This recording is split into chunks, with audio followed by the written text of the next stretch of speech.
Welcome back to goldstocktrades.com. Today we have a special guest with us, Dennis Higgs. Dennis is chairman of Uranerz Energy. Uranerz Energy can be traded as URZ on the New York Stock Exchange and on the Toronto Stock Exchange.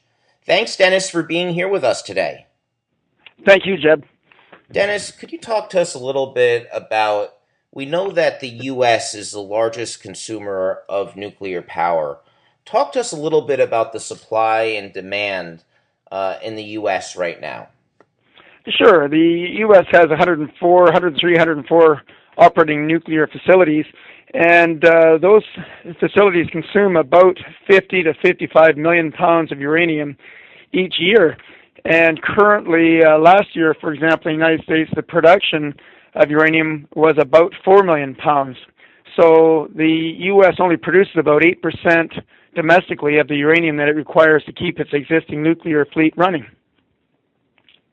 Talk to us a little bit as we go into the end of the 2013. The U.S. currently gets supply from Russia. Can you talk to us a little bit about this Russian HEU agreement?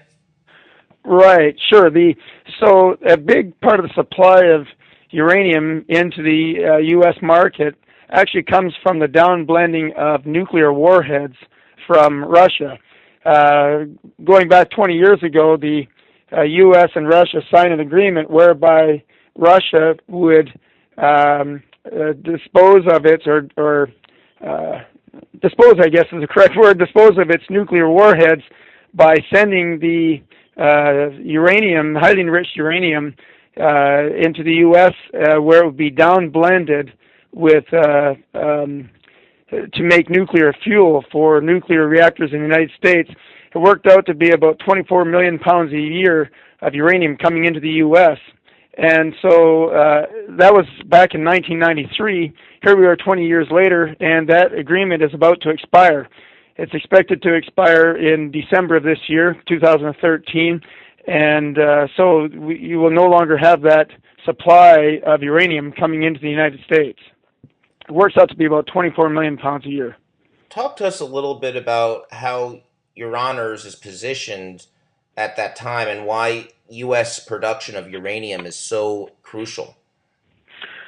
Sure. So Uranerz, we are building our facility right now, and we expect to be in production by about the end of the year. And so our timing should be just right for what we anticipate to be a very strong market for uranium. With that highly enriched uranium agreement coming to an end, and of course in Japan we expect some of the nuclear reactors that have been shut down because of the earthquake back in March of 2011. We expect some of those to start back up. So all of these factors combined should make a very strong market for the spot price in uranium going forward. Talk to us a little bit about the Nichols Ranch project and the current status on that. Sure. Nichols Ranch, we are building what's called an ISR, an in-situ recovery mining facility. The Nichols Ranch consists of a plant and of course the associated well fields. The well fields are about, for initial startup, is about 80 to 90% completed, and the plant itself is also about 90% complete. And the main task now is to drill 2 deep disposal wells before we can start production. So we expect to start drilling those deep disposal wells over the next couple of weeks, and then that'll head us towards the production about the end of this year. Right now, the uranium spot price is around $40, but you have some contracts that you signed a while back with some utilities. Can you talk to us about that advantage of having those contracts in place as you go into production?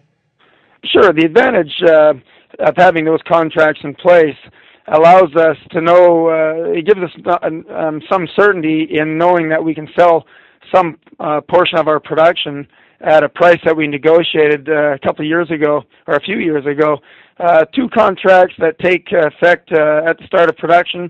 One is with Exelon, and that contract is a fixed price over 5 years. We negotiated that price back a few years ago when the long-term price was $65 a pound. So we have a fairly good contract with Exelon, and then we have another contract with another large U.S. utility, and that contract is a market-related contract. It's also over 5 years, and the way that works is we take a percentage of the spot price and a percentage of the long-term price and add those two prices together to give us our sales price under that contract. But it has a floor and a ceiling, and the floor price, based on today's spot price, is where we would be selling uranium, and that floor price is actually a very good price for us for based on today's market. So both those two contracts give us some certainty in knowing that once we start production, we have good sales prices through which we can, good contracts through which we can sell our uranium. So it gives us some comfort in startup that we will be able to, not be trading dollars, but actually be making some cash flow positive from those contracts.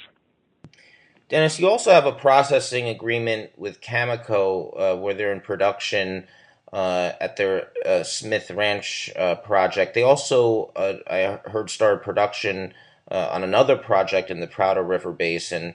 Talk to us about Uranerz's strategic position in the Powder River Basin, surrounded by other companies such as Cameco and Uranium One, which was just taken private by the Russians. Sure, we have a very large and we consider strategic position in the Powder River Basin. The Powder River Basin in Wyoming is currently hosting the largest producing uranium mine in the United States. That's the Smith Ranch Highland, operated by Cameco to the south of us. And Cameco just recently put the North Butte project into production going back a month or two ago, and that project is just to the north of us. So Cameco is producing actually north and south of us. What we've done at Nichols Ranch is we have an agreement with Cameco where we bring the uranium up out of the ground and we collect it in a resin, and that's all we do at our plant. And then what we do is we ship that resin down to Cameco's Smith Ranch Highland facility, where they will do the rest of the processing for us, which is elution, precipitation, drying, and packaging.